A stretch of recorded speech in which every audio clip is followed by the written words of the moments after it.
નમસ્કાર મિત્રો, સ્વાગત તમારું મારી યુટ્યુબ ચેનલ પિન્ટુ સરકારી અપડેટમાં. તો ચાલો આજે આપણે સુરત મહાનગરપાલિકા તરફથી આવેલી બાયોમેડિકલ એન્જિનિયરની એક નવી ભરતીની સંપૂર્ણ વિગતો સ્ટેપ બાય સ્ટેપ સમજીએ.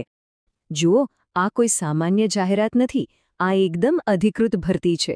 તમે અહીંયા એનો સત્તાવાર જાહેરાત ક્રમાંક પણ જોઈ શકો છો, PRO/887/2025-26. તો ચાલો હવે ફટાફટ એની મુખ્ય વિગતો પર નજર નાખીએ. તો સૌથી પહેલાં એ સમજીએ કે આ તક બરાબર છે શું? આ પોસ્ટ માટે કોણ અરજી કરી શકે છે અને એની લાયકાત શું છે? ચાલો જોઈએ. તો મિત્રો, આ જગ્યા છે બાયોમેડિકલ એન્જિનિયરની, અને ખાસ ધ્યાન રાખજો કે આ કરાર આધારિત એટલે કે કોન્ટ્રાક્ટ બેઝ પર છે. લાયકાતની વાત કરીએ તો બાયોમેડિકલ એન્જિનિયરિંગમાં BE ડિગ્રી હોવી જરૂરી છે. એટલું જ નહીં, હોસ્પિટલના સાધનો ચલાવવાનો ઓછામાં ઓછો 2 વર્ષનો અનુભવ પણ ફરજિયાત છે. અને વય મર્યાદા વધુમાં વધુ 35 વર્ષ રાખવામાં આવી છે. હા, એ પણ નોંધી લેજો કે આ ભરતીમાં કુલ 2 જગ્યાઓ ખાલી છે, તો સ્પર્ધા ચોક્કસપણે રહેશે. અને પગારની વાત કરીએ તો આ પદ માટે દર મહિને ફિક્સ 30,000 રૂપિયાનું વેતન નક્કી કરવામાં આવ્યું છે. હવે આવે છે સૌથી અગત્યનો ભાગ, એટલે કે મહત્વની તારીખો. આને બિલકુલ ચૂકતા નહીં, કારણ કે અરજી કરવાનો સમય બહુ ઓછો છે. તારીખો બરાબર નોંધી લેજો. ઓનલાઈન અરજીઓ શરૂ થશે 4 એપ્રિલ 2026ના રોજ સવારે 11 વાગ્યે. અને પૂરી ક્યારે થશે? ફક્ત 10 દિવસ પછી, એટલે કે 14 એપ્રિલ 2026ના રોજ રાત્રે 11 વાગ્યે. એટલે સમય બહુ જ મર્યાદિત છે. એક વાત ખાસ યાદ રાખજો, અરજી ફક્ત અને ફક્ત સુરત મહાનગરપાલિકાની ઓફિશિયલ વેબસાઇટ suratmunicipal.gov.in પર જ કરવાની છે. બીજે ક્યાંયથી કરેલી અરજી માન્ય ગણાશે નહીં. ચાલો હવે આપણે અરજી પ્રક્રિયાને એકદમ સરળ રીતે સમજી લઈએ. ફોર્મ ભરવામાં કોઈ ભૂલ ન થાય એ માટે દરેક સ્ટેપને ધ્યાનથી જોઈએ. સૌથી પહેલું કામ છે રજિસ્ટ્રેશન કરવાનું. આ એકદમ સિમ્પલ છે. વેબસાઇટ પર જાઓ, તમારો ઈમેલ અને મોબાઈલ નંબર નાખો. મોબાઈલ પર એક OTP આવશે, એ નાખીને વેરીફાઈ કરી લો. બસ, પછી તમારું નામ અને એક મજબૂત પાસવર્ડ બનાવીને એકાઉન્ટ ક્રિએટ કરી લો. છેલ્લે ઈમેલ પર એક લિંક આવશે, તેના પર ક્લિક કરીને ઈમેલ પણ વેરીફાઈ કરી લેવાનું. બસ, થઈ ગયું રજિસ્ટ્રેશન. રજિસ્ટ્રેશન પૂરું થાય એટલે લોગિન કરીને ફોર્મ ભરવાનું શરૂ કરો. પહેલાં તમારી અંગત વિગતો ભરો.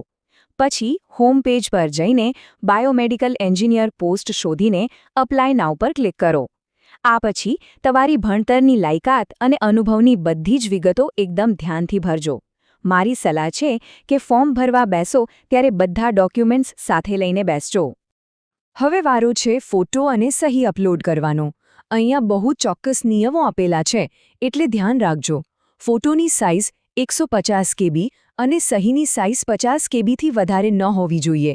એનું માપ પણ અહીં આપેલું છે, એ પ્રમાણે જ અપલોડ કરશો તો કોઈ તકલીફ નહીં પડે. અને હવે આપણે આવી ગયા છીએ છેલ્લા સ્ટેપ પર, ફાઇનલ સબમિશન.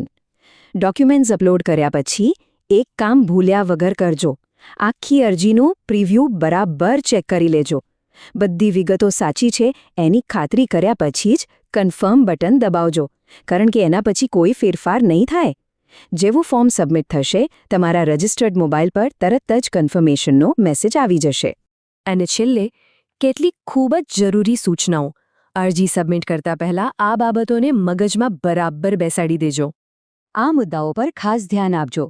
તમારો રજિસ્ટર્ડ મોબાઈલ નંબર ભરતી પૂરી થાય ત્યાં સુધી ચાલુ રાખજો. ડોક્યુમેન્ટ વેરિફિકેશન વખતે બધા ઓરિજિનલ ડોક્યુમેન્ટ્સ જોઈશે. જો કોઈપણ માહિતી ખોટી નીકળી તો ઉમેદવારી રદ થઈ શકે છે. અને હા, જો એકથી વધુ અરજી કરશો તો છેલ્લી અરજી જ ગણાશે. છેલ્લે, સુરત મહાનગરપાલિકા પાસે આ ભરતીમાં ફેરફાર કરવાનો કે રદ કરવાનો પૂરો અધિકાર છે. આ એક વાક્યને બરાબર વાંચી લો. જાહેરાતમાં સ્પષ્ટ લખ્યું છે કે ફાઇનલ કન્ફર્મેશન પછી અરજી ફોર્મમાં કોઈ ફેરફાર કે સુધારા કરી શકાશે નહીં. આનો સીધો મતલબ એ છે કે સબમિટ બટન દબાવતા પહેલાં બધું જ 2 વાર ચેક કરી લેવું. તો જે મિત્રો પાસે જરૂરી લાયકાત અને અનુભવ છે, એમના માટે સુરત મહાનગરપાલિકામાં આ એક શાનદાર તક છે. મિત્રો, દરરોજની સરકારી અપડેટ સૌથી પહેલાં મેળવવા અમારું ટેલિગ્રામ ગ્રુપ જોઈન કરો. લિંક ડિસ્ક્રિપ્શનમાં છે, હમણાં જ જોઈન કરી લો. તો મિત્રો, આ હતી સંપૂર્ણ માહિતી. જો તમને આ માહિતી ઉપયોગી લાગી હોય તો વિડીયોને લાઇક કરો, મિત્રો સાથે શેર કરો અને ચેનલને સબસ્ક્રાઇબ કરવાનું ભૂલશો નહીં. મળીએ ફરી એક નવી સરકારી ભરતી સાથે. જય હિન્દ, જય ગુજરાત.